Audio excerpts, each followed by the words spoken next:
José, un gusto tenerte acá, gracias por venir al programa. No, muchas gracias a vos por la invitación. Bueno, la pregunta queda abierta, José. Bueno, yo no soy tan tremendista. Sí, eso es bueno.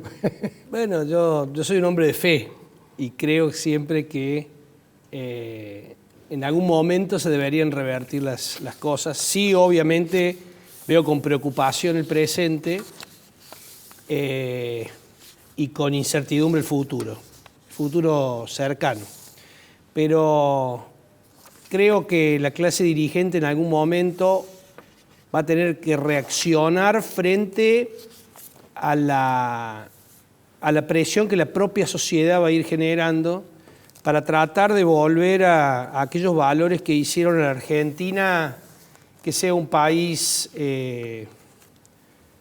con movilidad social ascendente. Y me refiero fundamentalmente volver a una educación de calidad y masiva. Que la universidad sea gratuita no garantiza que tengamos una sociedad educada, digamos. Hay algunos estigmas que tenemos en Argentina, pero con el 50% de los jóvenes que no terminan el secundario y con la mitad de los que terminan que no entienden lo que leen, digamos, estamos educando a un 25% de la sociedad, de los jóvenes, que son el futuro.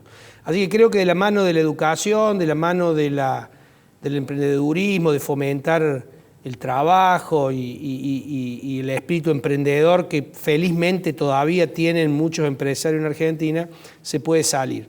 Vos me decías, ahora no sé cuándo, deberá la sociedad generar esa oportunidad, pero quiero creer que va a tener la capacidad la sociedad argentina de darse cuenta de que el modelo de más Estado, de un Estado benefactor a ultranza y a costa de la emisión, obviamente ha quedado en el pasado y ha demostrado su fracaso absoluto. Lo único que genera o lo único que permite sacar a la gente de la pobreza es el trabajo, y el trabajo por lo general viene del sector privado.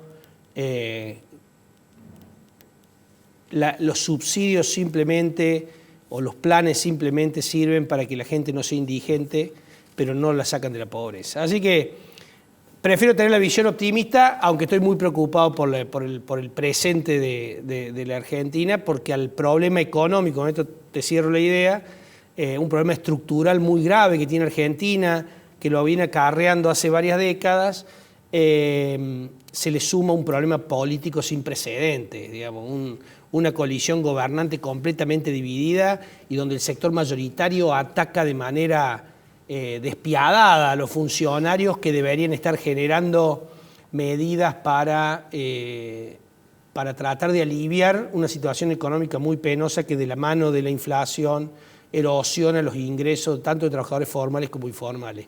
Le erosiona mucho más a los trabajadores informales, obviamente, pero a los trabajadores formales y a los jubilados le erosiona, y a los sectores productivos y al sector de servicios. Así que yo creo o espero que la política se ponga a la altura de la circunstancia y trate los problemas que le aquejan a la gente, que son de mucho más corto plazo que lo que les aquejan a ellos, que es el 2023. La gente está viendo cómo llega a fin de mes y cómo llega a fin de año. Y ellos están viendo cómo arreglan sus internas para el 2023. Es un plazo demasiado lejos para la situación en la que está la gente. Está bien. Yo lo único que debería hacer una salvedad es que no creo que la situación económica esté acarreando la crisis política, sino que es exactamente al revés. Creo que la política está acarreando también en la situación económica. Y me parece, y tengo un ejemplo simple para ponerte. Cuando Macri se presentó como candidato a presidente, todos, por lo menos el grupo mío, decían, bueno, viene un aire de refresco, viene algo distinto, no vamos a caer siempre en la misma.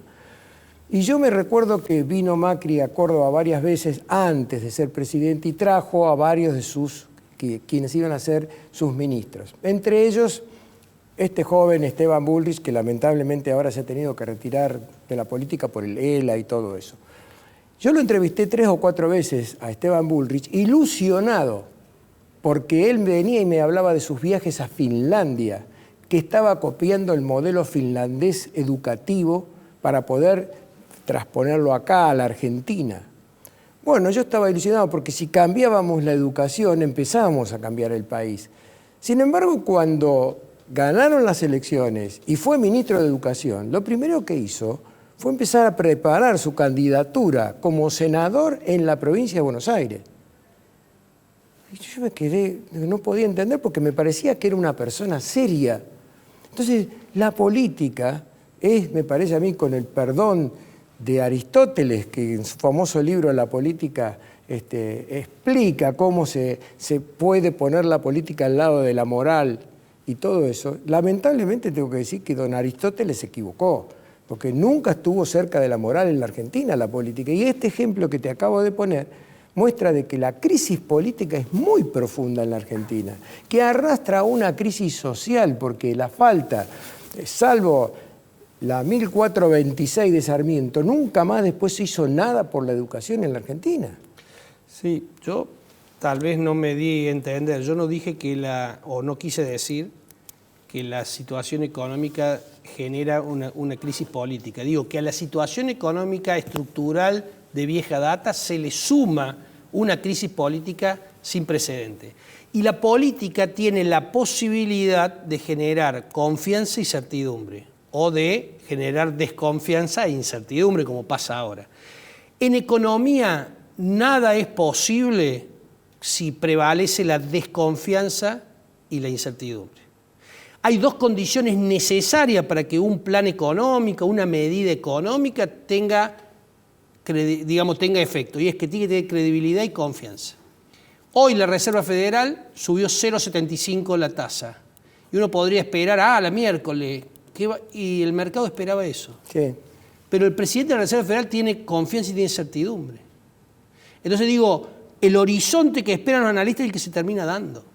En Argentina, ninguna de las medidas tiene confianza y certidumbre. Primero, porque tenemos, nunca resolvemos el problema de fondo y no tenemos planes integrales, sino que son medidas aisladas, incentivadas fundamentalmente por una decisión más política que técnica. Pero, primero por ese lado, pero segundo porque dentro del propio gobierno tratan de quitarle valor a las medidas que puede tomar un Guzmán. Yo, la verdad, que pobre Guzmán no me gustaría tener los zapatos, ¿no? Con semejantes problemas estructurales y con una coalición gobernante que permanentemente deprecia lo que dice, digo, la verdad que es muy difícil ser ministro de Economía así. Y un sector que está esperando que fracase, más una oposición que parecía una oposición que había consensuado cuestiones básicas y demás, que frente a las encuestas que le dan bien para el 23, se empiezan a pelear para saber quién va a ser el candidato. Lamentablemente, la política en Argentina yo creo que no está a la altura de las necesidades de la gente y no está a la altura de los desprendimientos que tienen que dar los funcionarios para poder enfrentar los desafíos que tienen que enfrentar Argentina. Difícilmente en una mesa de negociación en Argentina todos vayan a poner algo como es lo que deberíamos necesitar. Seguramente cuando hay mesas de negociación, que las hay muy pocas, todos van a ver qué pueden sacar, no qué tienen que poner. Y en esta Argentina no hay más espacio para sacar. Y voy a usar la palabra que dijo Emanuel Álvarez Agis, que es un economista del riñón kirchnerista, ha sido viceministro de Kicillof, y dijo, paren de bolsiquear al Estado. Y cuando dice, ¿quieren bolsiquear al Estado? Bueno, el detalle que diste vos, los empresarios prebendistas, los empleos públicos, los funcionarios, los planes, digamos, todos caemos en lo mismo. Ahora, ¿quién es el Estado? En Argentina le llamamos Estado y con eso queda como una entele. ¿Quién es el Estado? Y el Estado, ¿no? Los americanos llaman los contribuyentes. Entonces nos queda más claro que el Estado somos nosotros. El Estado somos lo que pagamos. Entonces, que lo pague el Estado, no, que lo paguen los contribuyentes. A veces una palabra le da significación. Entonces, digo, hay un sector productivo y del trabajo que no soporta más impuestos. Tenemos la carga tributaria más elevada de la región. A cambio, con muy pocos servicios, digamos. Somos ¿no? segundos en el mundo atrás de la isla de Camoro. Lo que pasa es que además nosotros tenemos muy pocos servicios. O sea, vos pagás impuestos, pero después tenés que ir a la educación privada. Vos pagás impuestos y tenés que ir a la salud privada. Vos pagás impuestos y tenés que contratar seguridad privada. Sin contraparte. Sin contraparte. Entonces, digo, pero el mayor problema, o la desazón que creo que tenemos todos, es que las cuestiones se solucionan siempre de la misma manera. Es decir, un Estado que gasta por decisión política, con un gasto poco eficiente, con muy poca productividad, deja de lado la corrupción, porque si además le metés corrupción ya esto es tremendo. Pero digo, aunque no hubiera corrupción, como gasta el Estado, es totalmente ineficiente, y que la solución la encuentra aumentando la presión tributaria. ¿De quién? De los que pagan. Entonces, hoy te subo la alícuota, mañana te creo un impuesto, te creo el impuesto a la renta, te creo el impuesto a la renta inesperada, te creo el impuesto, te subo las retenciones. Digo, pero la solución es siempre la misma. Probemos alguna otra. Entonces digo, a nosotros primero se nos fueron los dólares, ¿no? En algunos casos se fueron al exterior y en otros casos se fueron al colchón, o a la caja de seguridad, y nos quedamos sin dólares. Y ahora se nos están yendo los inversores. ¿Qué te diría que es hasta más peligroso o más grave? Porque cuando se me va un empresario de Córdoba a Asunción, lo que hace es llevarme el futuro de esa empresa y me lleva el trabajo que necesito para sacar a la gente de la pobreza. Cuando giró sus dólares se llevó el capital, y si tuviera la capacidad de darle condiciones volvería ese capital. Pero si se me lleva la empresa, después no vuelve.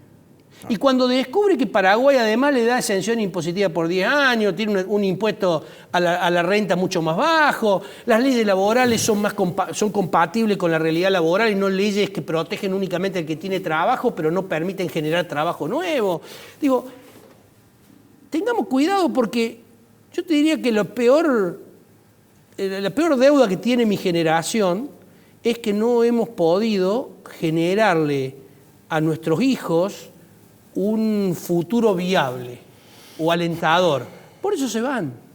Por eso van a buscar a otro lado. Entonces, digo, de una vez por todas me parece que la sociedad civil, los votantes y demás le debemos exigir a la política, y no hablo de un partido, a la política en general, que se ponga a la altura de las circunstancias. Y la altura de las circunstancias, muchachos, no me interesa quién va a ser candidato en el 2023, pero solucionen el problema de inflación.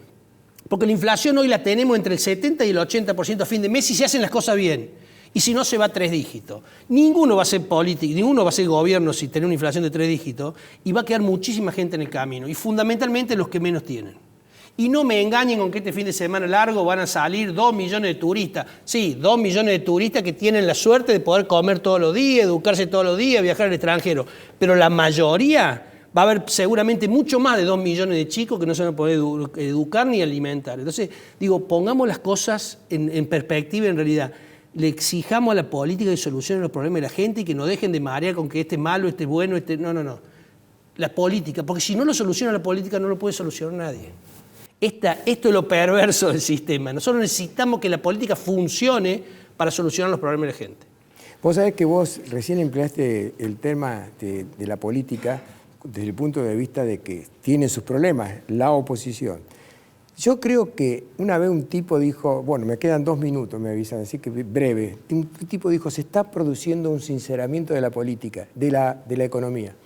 A mí me gustó esa frase, se está produciendo un sinceramiento de la economía. Las cosas están empezando a aparecer como deberían ser y no como aparecen en los títulos de los diarios. Me encantó. ¿Sabe quién fue? José Alfredo Martínez Dios. Me quería morir después, porque lo dijo al comienzo de la gestión de Videla, de la dictadura de Videla, y a mí me gustó esa frase. Y ahora se está produciendo un sinceramiento de la política. Es bueno que se empiecen a aparecer cuáles son los verdaderos problemas que tenemos en la Argentina, que todos son más iguales de lo que uno pensaba, porque uno dice, bueno, ahora vienen estos que son mejores, y apareció un tercero en discordia brillante, Superman, Javier Milei, qué bárbaro. Ahora resulta, mirá el lío que tiene con la hermana, más lato que la denunció. Entonces están apareciendo, se está produciendo un sinceramiento tremendo. Pero quiero hacerte una última pregunta, porque si no nos van a apagar la luz, José. Desde el punto de vista estrictamente económico, el próximo semestre, el que arranca ahora el 1 de julio, a algunos colegas tuyos dicen que va a ser complicado, mucho más complicado que el primero, porque no van a estar los dólares de la cosecha y mucho más. ¿Cómo es ese tema? Es así, digamos, la inflación no va a ceder. las reservas que hoy debiéramos estar acumulando no las estaba logrando acumular el Banco Central, las necesidades del sector importador van a seguir estando, posibilidades de devaluar de manera significativa, digamos, dudo que avancen sobre esa idea porque rápidamente se trasladaría a inflación y la inflación ya está muy elevada. Posibilidades de recuperar parte del atraso tarifario tampoco está, porque, digamos, si bien hubo un compromiso con el Fondo Monetario, vino la guerra y los precios internacionales de los combustibles subieron por demás, y aunque a uno le parezca mentira, todavía se usa el dólar y las tarifas como ancla, mientras la inflación publicada ayer en anual da 60%, el dólar en 12 meses aumentó 25%, y las tarifas aumentaron, depende cuál, pero entre el 30 y algo y el 44, o sea que siguen atrasadas con inflación.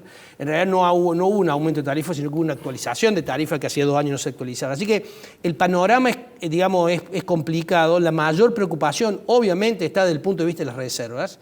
Sin reserva, Argentina tiene 2 riesgos. Primero, que el tipo de cambio se dispare, y el otro es que la falta de dólares para la importación enfríe la economía. Claro. Por otro lado, la inflación tan alta, digamos, acumulada, obliga al Banco Central seguramente mañana a aumentar la tasa de interés entre 3 y 4 puntos, y eso va a hacer que no le sea fácil retener los ahorristas en pesos, pero sí empieza también a enfriar la economía. Entonces va a haber un enfriamiento de la economía, la tasa de inflación va a seguir alta, las paritarias que arrancaron con un piso de 30 y algo, después pasaron a 40 y pico, después pasaron a 50 y pico y ahora están en el 60 y pico, no alcanzan a la inflación esperada, así que la situación no es para nada fácil, y si a esto le sumamos lo irascible que está la política, la incertidumbre que genera, que le adiciona a la política a todo este escenario, la verdad que muchos se preguntan cómo va a ser el segundo semestre, cuando fundamentalmente a partir de agosto el Banco Central deje de tener la posibilidad de comprar dólares de la exportación agropecuaria y pase a los meses de sequía, donde debe en general desahorrar los dólares que ahorró. El año pasado a esta altura teníamos más de 4.000 millones de dólares ahorrados y este año estamos tremendamente lejos de ese número. El Banco Central ayer por ejemplo tuvo que vender dólares, está satisfaciendo a cuentagotas, así que hay que esperar que el cepo se profundice y se haga cada vez más difícil para aquellos que tienen que pagar endeudamiento externo, empresas hablo, y para conseguir dólares para la importación. Así que no es para nada halagüeño, lo lamento por los televidentes, pero eso es lo más o menos lo que nos indica. Y a esto te sumo que el reglamento de expectativa de mercado del mes pasado del Banco Central da una inflación del 72,5% para este año, pero si nosotros anualizamos los últimos 6 meses, que da un promedio del 5% de inflación, la inflación la tenemos en el 80%. Por eso digo que si nos va bien, la tenemos entre el 70 y el 80 la inflación. Última pregunta, me van a matar, pero no importa. Si llegamos a los 3 dígitos, ¿nos acercamos un poco o no hay riesgo de hiperinflación? No, no hay riesgo de hiperinflación. No hay. ¿Por qué? No hay riesgo de hiperinflación porque la hiperinflación, recordá que teníamos 300% en un mes. Y acá estamos hablando de 3 dígitos en un año. Lo que sí hay riesgo es que obviamente el gobierno no puede ser reelecto, y esto lo saben, por eso están preocupados. Difícilmente un gobierno puede ser reelecto con inflación de 3 dígitos y con un dólar, con una brecha como la que tenemos hoy. Eso lo tenía muy en claro Néstor Kirchner y decía siempre, mira el dólar, porque el dólar es lo que te maneja el humor de la calle. Claro. Y la verdad que los argentinos, si algo tenemos como termómetro de la confianza que sobre las medidas que toma un gobierno, es la presión que hay sobre el dólar. Está bien. Gracias, José. No, muchas gracias a ustedes. Un gusto tenerte acá como siempre. Hasta el próximo encuentro.